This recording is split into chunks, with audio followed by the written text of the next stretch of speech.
Class 10 के exercise 1.2 का question number 5 है हमारे सामने, जिसमें कह रहा है check whether 6 to the power n can end with digit 0 for any natural number n। हमें चेक करके बताना है कि 6 की पावर n अगर है, क्या इसमें कोई, अगर इसको हम सोल्व करेंगे तो क्या इसके लास्ट में कभी जीरो आएगी? कितनी जीरो आ सकती है? किसी जीरो पर ये एंड होगा कभी? अगर n जो है यहाँ पर ये नेचुरल नंबर हो, ठीक है, मतलब 6 की पावर कोई भी नेचुरल नंबर हो, तो इसको अगर जब सोल्व करेंगे तो लास्ट में कभी कहीं पर जीरो आएगी या नहीं, ये हमें बताना है।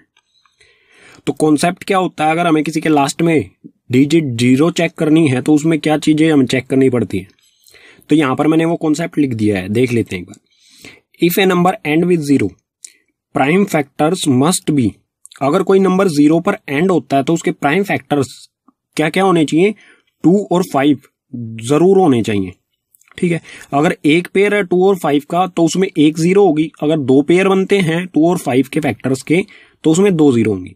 जैसे मतलब ये क्यों होता है कि इसमें 10 का मल्टीपल होना चाहिए कहीं ना कहीं जीरो के लिए, तो 2 और 5 को मल्टीप्लाई करने पर ये 10 बनता है, ठीक है।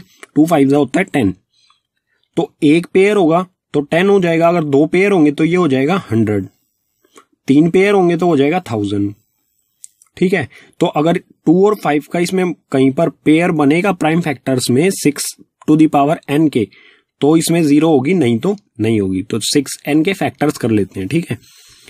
6n इस तरह से लिख सकते हैं हम इसे, इसके फैक्टर्स कर लेंगे। 6 के फैक्टर्स क्या होंगे? 2 मल्टीप्लाई में 3, तो ये हो गया 2 मल्टीप्लाई में 3। इसके प्राइम फैक्टर्स हो गए, 6 के प्राइम फैक्टर्स हो गए 2 मल्टीप्लाई में 3, इसकी पावर हो गई n। तो इसमें हम देख रहे हैं कि 5 नहीं है, 2 तो है लेकिन 5 नहीं है, तो पेयर जरूर होना चाहिए इनका अगर जीरो चाहिए तो। अगर नहीं है तो इसमें कोई भी जीरो नहीं होगी। तो हम कह सकते हैं 6n can not be end with digit 0। Reason क्या होगा इसका? Because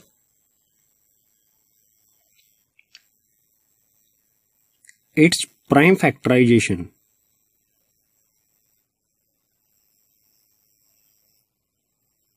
its prime factors did not contain या do not contain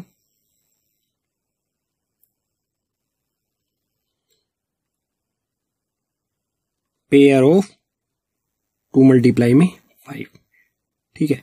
अगर किसी में 2 मल्टीप्लाई में 5 का पेयर नहीं आ रहा है प्राइम फैक्टराइजेशन में, तो उसमें एक भी जीरो नहीं होगी। एक पेयर बन रहा है तो एक जीरो होगी, 2 पेयर बन रहे हैं तो 2 जीरो होंगी, ठीक है। आप चेक कर सकते हैं 1000 के प्राइम फैक्टर्स करके, तो उसमें 2 मल्टीप्लाई में 5 के 3 पेयर्स बनेंगे, ठीक है। तो यही हमारा हो जाएगा आंसर, इसमें कहीं भी जीरो नहीं आएगी।